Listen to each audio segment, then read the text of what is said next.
Good morning students, कैसे हो आप लोग।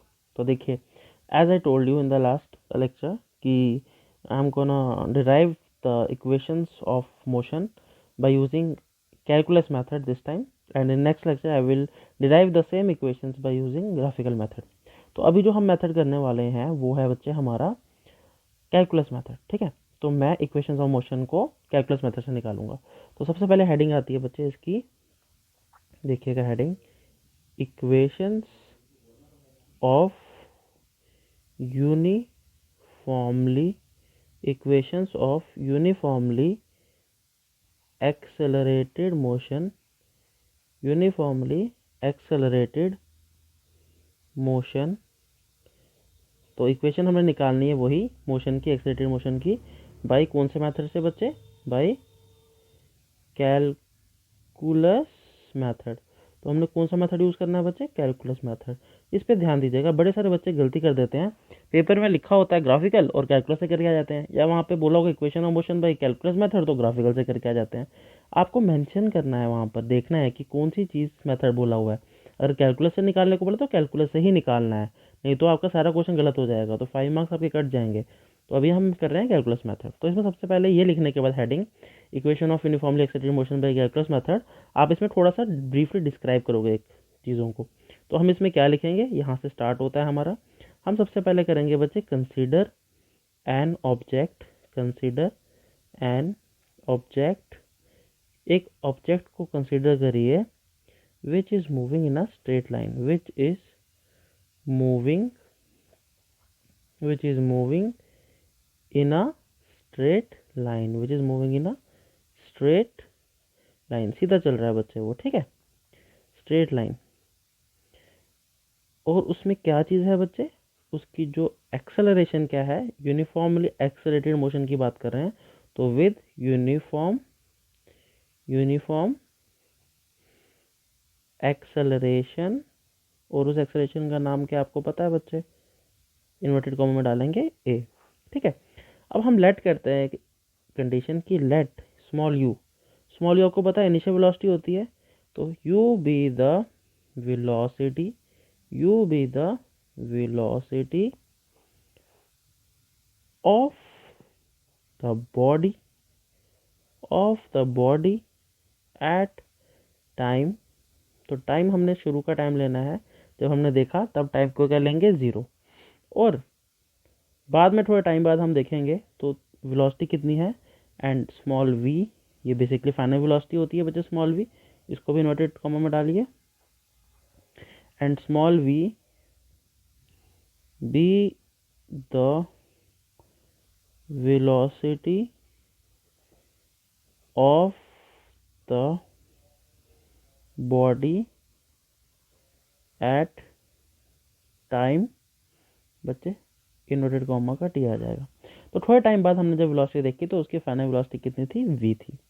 अब सबसे पहला हमने इक्वेशन निकालनी है बच्चे, उसका नाम है velocity time relation, velocity time, ये y है बच्चे, वेलोसिटी का y, ठीक है, वेलोसिटी टाइम रिलेशन। तो आपको वेलोसिटी टाइम रिलेशन अगर नाम बोला जाए तो आपको पता होना चाहिए कि वेलोसिटी टाइम रिलेशन में कौन सी इक्वेशन निकालनी है। तो वो इक्वेशन होती है बच्चे v equal to u plus a t वाली इक्वेशन, ठीक है। तो ये आपने निकाल के देनी है वेलोसिटी टाइम रिलेशन। तो इसके लिए आपने क्या कंसीडर करना है बच्चे, इस डेरिवेशन के लिए सबसे पहले आप लिखेंगे वेलोसिटी टाइम रिलेशन और v equal to u plus a t derive करनी होगी। तो हम सबसे पहले इमेजिन करेंगे, let any instant of time, any instant होता है किसी भी एक प्रॉपर टाइम पे आपने देखा, तो any instant of time, small T, dv be the change in the velocity, change in velocity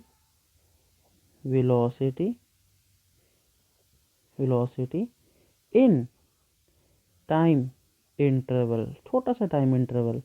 तो टाइम इंटरवल भी छोटे से छोटी सी वेलोसिटी चेंज हो या छोटा सा टाइम चेंज हो तो हम उससे किसे रिप्रेजेंट करते हैं बच्चे, डी से।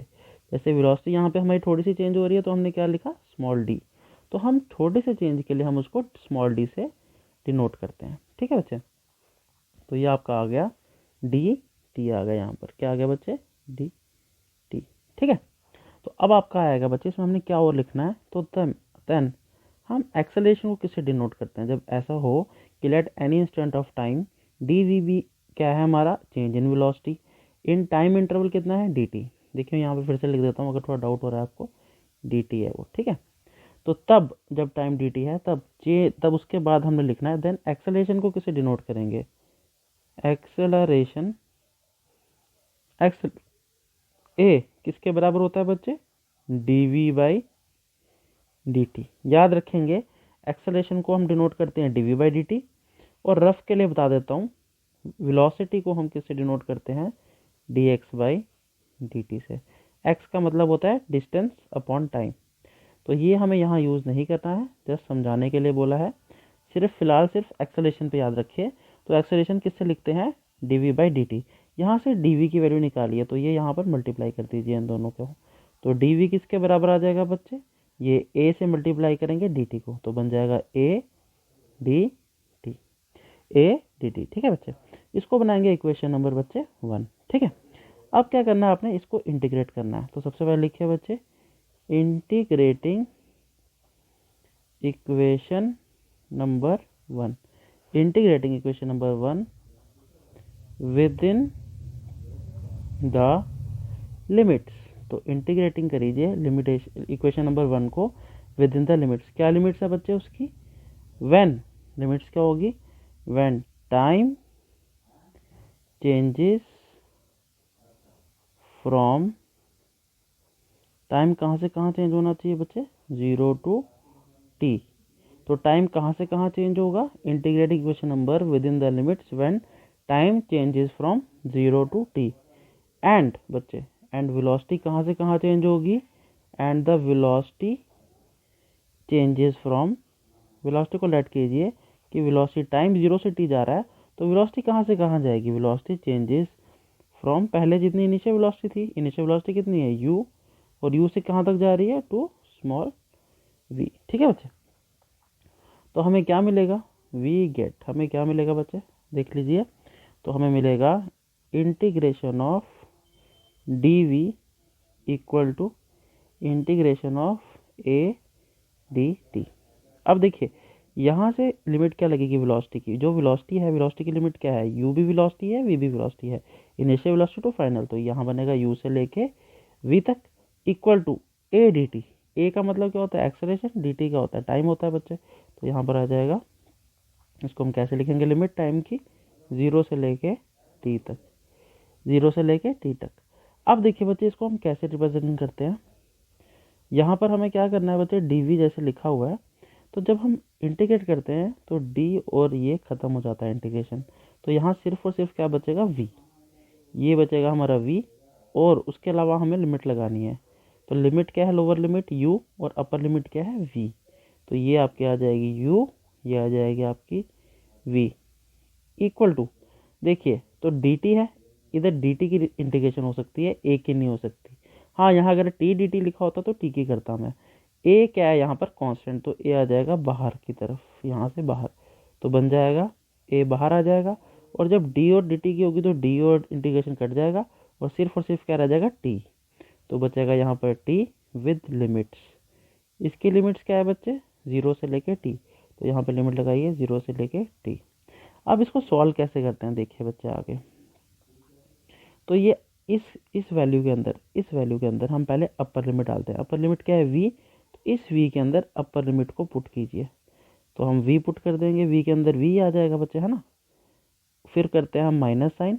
अब इस वाले के अंदर हम लोअर लिमिट डालते हैं, लोअर लिमिट क्या है बच्चे, स्मॉल u, तो v minus u equal to, वैसे यहाँ पर a कांस्टेंट है, a ऐसे का ऐसे ही रहेगा, इस t में अपर लिमिट डालिए, अपर लिमिट क्या है t की, तो यहाँ बन जाएगा t minus lower limit, lower limit क्या है बच्चे 0, तो 0 यहाँ पर डालिए, तो ये बन गया 0, तो यहाँ पर क्या बन जाएगा v minus u equal to, ये देखिए a और t को मल्टीप्लाई कीजिए, तो क्या मिलेगा आपको a इंटू टी, यही आपकी इक्वेशन ऑफ मोशन थी। ठीक है, तो ये आपकी निकली बच्चे फर्स्ट इक्वेशन ऑफ मोशन, कौन से वाले तरीके से, आपकी जो वेलोसिटी टाइम रिलेशन, कौन सा मेथड हम यूज़ कर रहे हैं बच्चे, कैलकुलस मेथड। ठीक है, अब कैलकुलस मेथड के बाद हमने दूसरी इक्वेशन ऑफ मोशन निकालनी है सेम मेथड से, कैलकुलस से।